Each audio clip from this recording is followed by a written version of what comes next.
Yoga means, the word yoga literally means union. I know yoga in Columbus means something else. Yoga means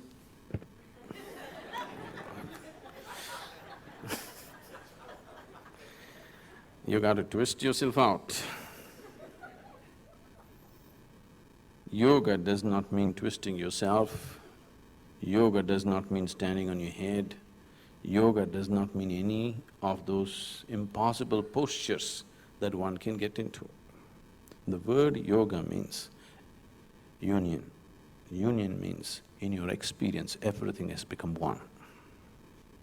How can everything become one? Today, modern science is proving to you beyond any doubt that the whole existence is just one energy. Is it so? Modern science is teaching you very clearly, beyond any doubt, that the whole existence is just one energy. When Einstein says E is equal to mc squared, what he is telling you is, everything is just one energy manifesting itself in million different ways. Or, the religions of the world have been screaming for ages, God is everywhere. Whether you say God is everywhere or everything is one energy, is the same reality or a different reality? Same reality, different forms of expression. Somebody says everything here is just one energy. Somebody else says God is everywhere. Same reality, expressed in two different ways. If everything is one energy, why is it that you do not experience it that way? Simply because right now your whole experience of life is limited to your sense perception. Everything that you know of life has entered you only by seeing, hearing, smelling, tasting, touching. Is it so? Everything that you know has gone through only this. Only after stuff has gone in through the senses, then you dream. You don't dream anything that is not there. You just exaggerate what is there in your dream. Nothing absolutely new ever happens in your dream. Impressions have gone in millions. Using these impressions, mind manufactures something. Without input, dream cannot happen. So everything that's gone into you has come into you through the sense perception. In the very nature of senses, senses are such that they can perceive anything only in comparison. Right now, I touch this metal, it feels cool to me. It feels cool to me not because of the way this vessel is, it feels cool to me because of the way my body temperature is. If I lower my body temperature and touch this, this would be warm to me. If I become -100 and touch this would be red hot to me. Isn't it so? So I am not perceiving anything of the vessel, I am only perceiving in comparison to how my body is right now. This kind of perception is not perception, it is a distortion of reality. This kind of perception is useful to survive because I know what to touch and what not to touch. But it is not giving me a perception of life the way it is, because it's all in comparison.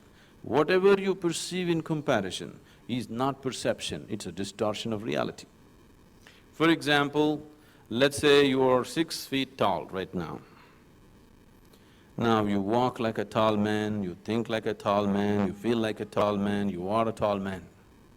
You went to another society where everybody is 8 feet tall. Now you think like a short man, walk like a short man, feel like a short man, and you are a short man, isn't it? Isn't it so? So whatever you perceive in comparison is not of any significance except for your survival.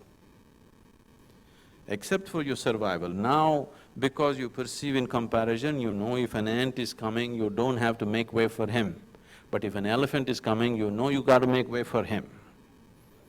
This helps you in your survival. But the very nature of a human being is such that survival is not fulfilling. When survival is in question, it's very, very important for us. Once it's taken care of, it doesn't seem to mean anything, isn't it so? See, if you had come here as any other animal, survival would be the prime goal of your life. For the animal, stomach full, life settled, isn't it? With you, it's not like that. Stomach empty, just one problem, food. Stomach full, 100 problems. Isn't it so? Isn't that the reality of your life? Because once you come as a human being, survival is not the end of your life. Survival is just the beginning of your life. Only when survival is taken care of, life really begins for you. So, there seems to be something else within you which is not willing to settle for survival. And sense organs are sufficient instruments for survival only. If you're seeking anything more, they cannot take you there. Now, yoga means, let's say you're trapped in this hall right now, all doors closed, but you don't know what is a door handle. You do not even understand the very concept of a door handle. Now you want to get out, what will you do? You'll bang your head on the wall and probably kill yourself, isn't it? Do you see sometimes some animal is trapped in a room and he's desperately trying to get out? He doesn't know what's a door handle, do you see the struggle going on? You would also be the same way if you do not know the concept of a door handle, isn't it? So right now, yoga means just finding the door handle of your sensations. If you open this, anything that you include into your sensory boundaries, you experience it as yourself. You've already looked at this. See, this many kgs of earth you included, isn't it? From this much you became this much. So many kgs or pounds of earth you included and started experiencing it as myself, isn't it? If you can include this much, can't you include the whole planet? Not physically, but you could include them into the boundaries of your sensation.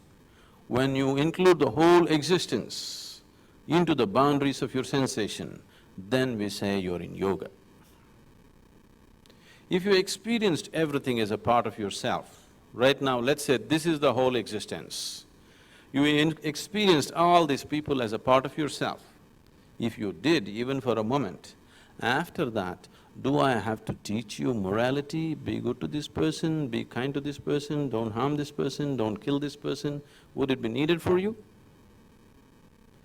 The conflict has come because there is you and the other. If you experience everything as a part of yourself, your science is telling you everything is same energy, your religions have been screaming, God is everywhere. If you experience that reality, scientists never experienced it, they only mathematically deduced it. They know the truth, but it did not transform their life, because there is no experience. Religious people just believe it, they also did not experience it. Now a yogi means he is unwilling to settle for deductions or beliefs, he wants to experience the reality the way it is. So just finding the door handle for your sensation and opening up so that you experience everything as a part of yourself. Once a human being is like this, there is absolutely no conflict. Everything is in perfect harmony in his life. Even for one moment, if he comes to this experience, now he knows an inner harmony which no situation in the world, any situation of life or death cannot take it away, because there is a harmony which is beyond all this. So yoga means that.